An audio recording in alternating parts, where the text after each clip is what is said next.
نحمده ونصلي على رسوله الكريم أما بعد فأعوذ بالله من الشيطان الرجيم بسم الله الرحمن الرحيم قال الله تعالى في القرآن المجيد والعصر إن الإنسان لفي خسر وقال النبي صلى الله عليه وسلم نعمتان مغبون فيهما كثير من الناس الصحة والفراغ۔ وقت اللہ تعالیٰ کی ایک عام سی نعمت ہے جو انسانی معاشرے میں ہر کسی کو ملی ہے اور ہم اسے ضائع کر رہے ہیں۔ وقت کی مثال برف کی طرح ہے کہ اگر اس سے وقت پر فائدہ نہ اٹھایا جائے تو پگھل جاتی ہے۔ اللہ تبارک و تعالیٰ نے قرآن مجید میں مختلف اوقات کی قسم اٹھا کر فرمایا والعصر ان الانسان لفی خسر، اور کہیں فرمایا والفجر ولیال عشر، کہیں فرمایا واللیل اذا یغشی والنہار اذا تجلی، کہیں فرمایا والضحی واللیل اذا سجی۔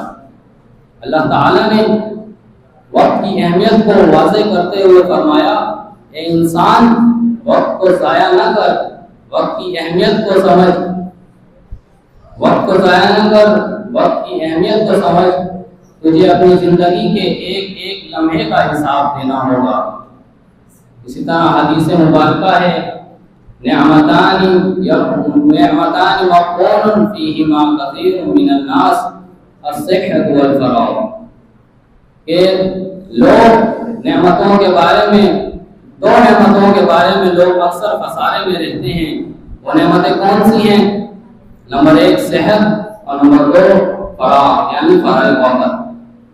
اسی طرح سیدنا عبداللہ بن عباس سے روایت ہے، وہ فرماتے ہیں کہ رسول اللہ صلی اللہ علیہ وسلم نے ارشاد فرمایا کہ 5 چیزوں کو غنیمت جانو، 5 چیزوں سے فائدہ اٹھا لو 5 چیزوں کے آنے سے پہلے۔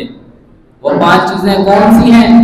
نمبر 1 بڑھاپے کے آنے سے پہلے اپنی جوانی سے فائدہ اٹھا لو۔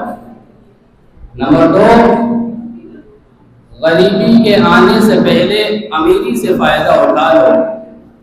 نمبر 3 بیماری کے آنے سے پہلے صحت سے فائدہ اٹھا لو۔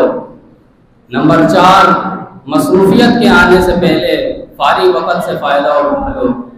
نمبر 5 موت کے آنے سے پہلے اپنی زندگی سے فائدہ اٹھا لو۔ اسی طرح سلف صالحین کا وقت کے بارے میں کیا خیال ہے، وقت کی اہمیت کو کیا سمجھتے ہیں؟ سیدنا عبداللہ بن مسعود رضی اللہ عنہ فرماتے ہیں کہ مجھے اس فارغ شخص سے نفرت ہے جو نہ دنیاوی عمل کرتا ہے نہ اخروی عمل کے سوچتا ہے۔ اور اسی طرح حضرت امام داؤد رحمہ اللہ جب وہ کھانا تناول فرماتے تو وہ روٹی کا چورا بنا کر کھاتے، اور اس کی وجہ وہ کیا بتاتے کہ چورا بنا کر کھانے کی نسبت، چورا بنا کر کھانے سے روٹی کھانے کی نسبت 50 آیتیں پڑھنے جتنا وقت بچتا ہے۔ تو اللہ تعالیٰ سے دعا ہے کہ وہ باری تعالیٰ ہمیں بھی وقت کی اہمیت کو سمجھنے اور اس کی قدر کرنے کی توفیق عطا فرمائے، آمین۔ وآخر دعوانا الحمد للہ رب العالمین۔ السلام علیکم۔